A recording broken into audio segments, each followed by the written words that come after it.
Taku a te hukira, taku rata tuatahi, taku whakamaru, taku whare ki tonu, taku tiki kāriro, unu hia noa tia te taniwha I te rua. You were my heart, my solitary rata tree, my sheltering place, my house of plenty, my elevated one now departed, withdrawn, the taniwha from its lair. Kia ora. My name is Tauwharerata, also known as Loved Like a Rata House. I have this name because my local people, Ngāti Rangi Whakairi, loved being in my space. The rata is known as a tohu, or symbol of plenty. But what this hapu wanted to teach his people was that the symbol, or tohu, is built up from water and land of a repo, or a wetland. The small insects of my place are not as exciting as the red rata blossom.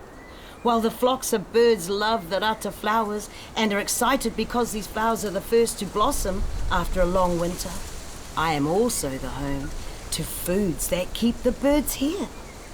The insects within my wetlands feed fish and birds and people.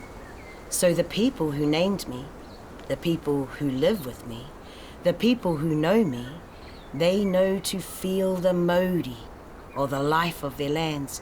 They know the plenty in the giant rata starts with the small treasures of my wetlands. This love extends to the people thinking of me as a home.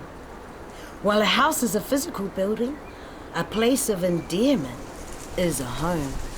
The name Tauwharerata is a home of plenty.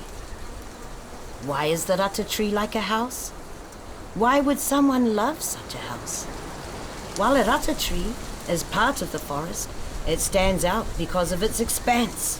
A wide tree, a tall tree, a tree that stands up and stands out, so it seems solitary.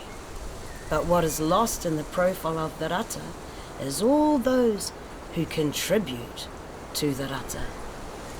There once lived above me, the quiet wetlands, the forever skyline of Ranginui with its bling, our father's star children.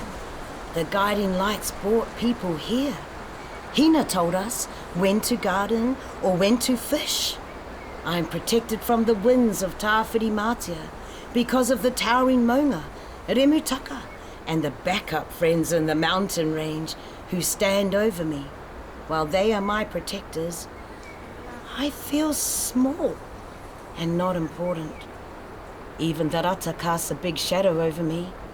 While the night follows the sun setting and I am not seen, there are many other ways I am made to feel small. One time, when people were harvesting tuna from Wairarapa, many people were sitting under a rata tree, and I found my voice. Can I ask you some questions? I was answered with silence, but I was so nervous, and I just started talking at high speed. Kia ora rata, what is it like to be the first tree to flower? And how do you cope with all the birds living on your branches and with all of them ignoring the other trees? And what is it like standing out in a crowd? And do you know how cold it is living in your shadows? And do you know that all of these people look to you as a symbol of plenty? How can I be like you? You could have heard a leaf drop. The people looked up as Rata spoke. I would normally not answer, and I am grateful for what people think of me, but I need to tell you who you are. These people sit under my shade, but they can't see my roots, my hidden reach that stretches out to the food you give us all.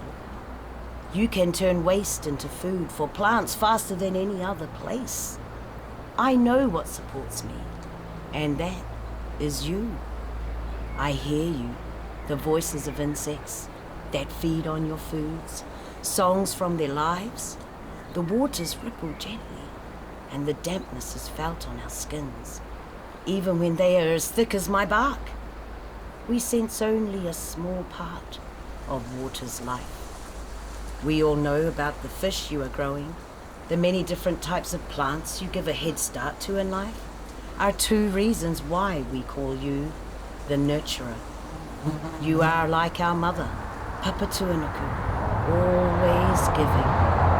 I want everyone to know you are loved as much as I am, and you are our home. You are me, and you shall be known from now on as Tauwharerata. Now, you are part of my family.